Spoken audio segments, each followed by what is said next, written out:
Eu quero falar com você hoje sobre o chamado de Mateus, o evangelista, Mateus apóstolo. E nesse texto que eu separo para nós, ele ainda é chamado de Levi, assim era o nome dele antes de se tornar um seguidor de Jesus. E eu já quero de antemão dizer a você que não se sinta excluído se você está já no Evangelho há muito tempo, porque bem pode ser que alguém diga, essa palavra não é para mim, visto que eu já sou convertido, eu já sou batizado, eu já frequento a igreja, eu já tenho até um ministério, um chamado, um trabalho na obra de Deus, então essa palavra não é para mim. É assim, é mais ainda do que você possa imaginar, porque o contexto do que nós vamos aprender hoje é que Jesus chama Levi, Jesus chama aquele coletor de impostos de um lugar onde ele não podia servir ao Senhor, pelos motivos que nós vamos ler agora no Evangelho de Lucas. Lá na sua Bíblia, encontre o terceiro, os 4 evangelhos, são Lucas, capítulo 5, do 27 até ao 32. Lucas 5, do 27 ao 32, já aparece aí e eu vou ler aqui, acompanhe comigo na sua casa. E depois disso, saiu, falando do Cristo, e viu um publicano chamado Levi, assentado na recebedoria ou na alfândega, e disse-lhe, segue-me. Bom, a graça é assim, na religião os homens estão tentando alcançar Deus, o que é impossível. Por isso que toda religião, toda religião não tem nenhum valor. Escreve isso. Sei que posso ofender alguém, que alguém vai dizer, não, pastor, religião é coisa boa. Não é. Religião, religação do latim, é o homem tentando encontrar Deus. No Evangelho e na graça, não. É Deus, é o Cristo que sai à procura do homem e que o encontra, aonde ele está. E o chamado de Levi mostra isso. Jesus saiu e foi até o lugar onde Levi estava. E foi Jesus quem viu Levi. É Jesus quem me vê, é Jesus quem vê você, é Jesus quem olha para nós. Quando nós trocamos olhares com Jesus, por assim dizer, saiba sempre que o primeiro olhar, o primeiro gesto partiu do Senhor. Levi estava ali, odiado que era, porque o cobrador de impostos ou publicano era um judeu e ele era de Cafarnaum, Levi, Mateus era de Cafarnaum, filho de Alfeu, e ele nasceu ali naquela sociedade mercantilista, naquele povo que gostava de negociar, e ele deve ter feito algum tipo de concurso, como se faz hoje, para trabalhar para o governo. O governo, à época, era o Império Romano, e o publicano cobrava os impostos. Por que os publicanos eram tão odiados? Nós temos muitos publicanos nos evangelhos, temos o Zaqueu, que talvez, junto com Mateus, sejam os mais famosos. O publicano se parece até que eram meio brasileiros nesse sentido, porque passavam os outros para trás. Vamos dizer, só um exemplo, que aquele ano o Império Romano estabelecia que o imposto fosse R$1.000 por pessoa. Veja, é um exemplo, R$1.000 por pessoa, era um imposto anual. Aí o Levi, ele cobrava das pessoas 1.200, 1.500, 2.000. O ágio era grande. Por quê? Porque ele, enquanto publicano, enquanto cobrador de impostos, enquanto responsável a fazer a coleta dos impostos, tinha que passar para o governo romano o valor de cada cidadão. Ele tinha ali um mail list dos nomes, né, da região onde ele cobrava. Agora, aquele ágio que ele cobrava a mais, ele usava para si. Por isso que na história, você faz um estudo básico, você vai, todo publicano era muito rico. E eles acabavam passando por outro lado, por assim dizer. Eles eram chamados de traidores. Eram pessoas consideradas párias na sociedade judaica. Estava ali o Levi, na alfândega, na recebedoria, cheio de grana, cheio de dinheiro, tinha entrada nos corredores do poder daquela época, que é onde tem dinheiro, onde tem política, tem muito poder, tem muita entrada, tem muita coisa que se faz, que as pessoas do lado de fora só supõem e nem imaginam, não imaginam da missa ao terço, como dizem os católicos. E de repente Jesus passa naquele lugar mais improvável que Jesus poderia ter passado, foi naquele lugar.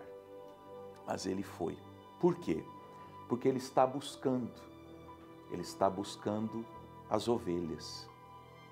Você sabia que Jesus tem passado aí também? Onde o Evangelho é pregado, onde o Evangelho chega, e o Evangelho é pregado na igreja, Jesus passa na igreja. Onde 2 ou 3 estiverem em meu nome, reunidos estarei com eles. Mas se você está numa bodega uma hora dessas, ou num hospital, ou num cabaré, ou numa rodoviária, não sei onde você está. Mas desde que o Evangelho está sendo pregado, essa história está se repetindo. Jesus sai e ele vê um publicano, ele vê um travesti, ele vê uma prostituta, ele vê um padre, ele vê um pastor, ele vê um deputado, ele vê um vereador, ele vê uma pessoa qualquer, ele vê e chama. Ele vê onde a pessoa está, não importando-se com o passado dessa pessoa, ou quanto ela é odiada, ou quantas pessoas que a conhecem a odeiam.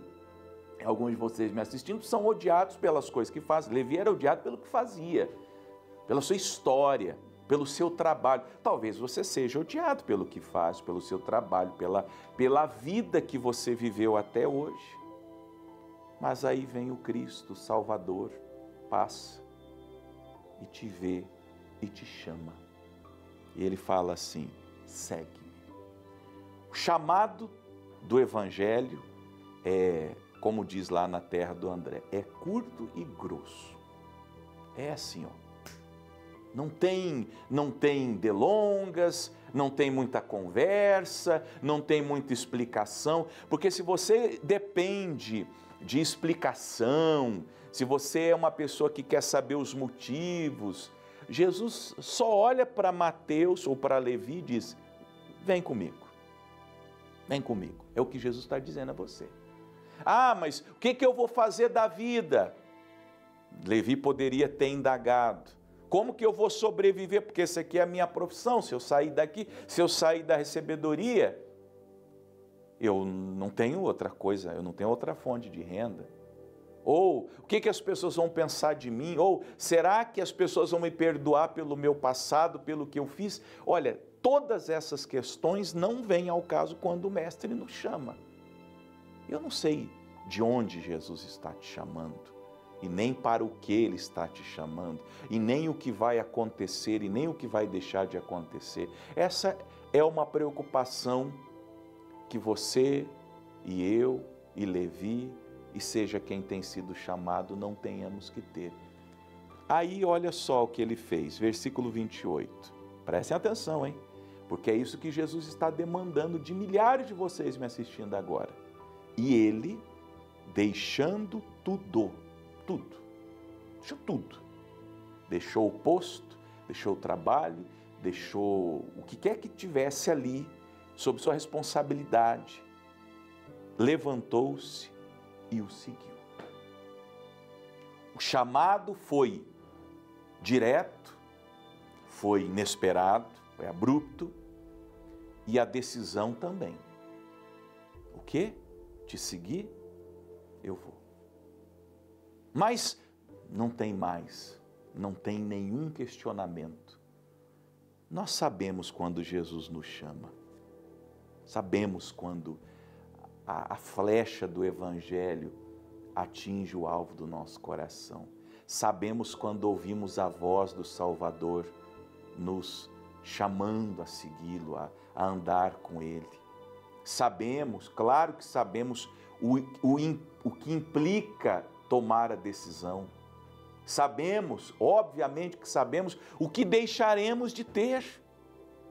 E olha, gente, nós estamos falando de um homem que está deixando muito dinheiro, tanto a parte que era o salário justo dele, honesto dele, combinado dele, como aquilo que ele tinha o poder de surrupiar. Esse homem, repito, Levi, Zaqueu, os outros publicanos das páginas dos evangelhos, eram pessoas muito poderosas. Você não tem noção da grandeza de Mateus no tocante a poder econômico e político. E ele, que veio das classes mais baixas, alcançou aquele posto, um homem cheio de condições ao seu redor. É claro que ele ponderou num estalar ali no pensamento, mas ele foi e já tomou a decisão. Tal chamado qual a recepção do chamado. E ele levantou e seguiu. Aí, isso não sei que hora, se foi de manhã, se foi meio-dia. Há uma entrelinha que a gente não tem na Escritura, mas a gente supõe, porque no 29 nós lemos que Levi fez um grande banquete em sua casa. Ele fez uma festa para comemorar, talvez, o final da nova vida, dessa vida que ele está agora rompendo, com a nova vida que está chegando. A velha vida com a nova vida. E ele chamou uma multidão de publicanos, chamou toda a galera dele, os pares dele, superiores e inferiores, os empregados dele, as pessoas que trabalhavam com ele e outros que estavam à mesa com ele. Eu imagino numa determinada altura, quando ele já tinha conversado minimamente com Jesus, ele fala: Senhor, eu gostaria de fazer um banquete, um jantar, uma festa.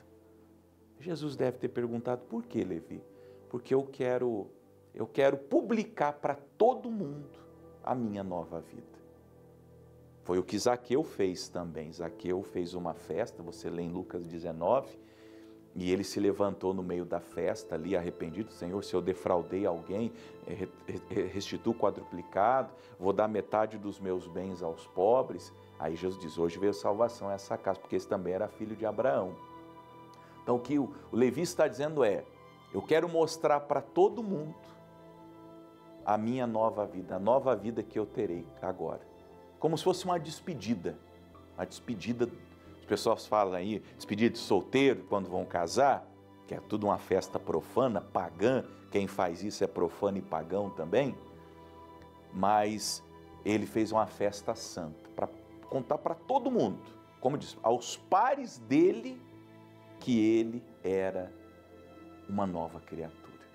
Só que aí apareceram uns estragas-raças, sempre tem. Você vai tomar a decisão de seguir Jesus, vai ter gente que vai falar mal de você, vai dizer que você está louco, que você tomou uma decisão errada.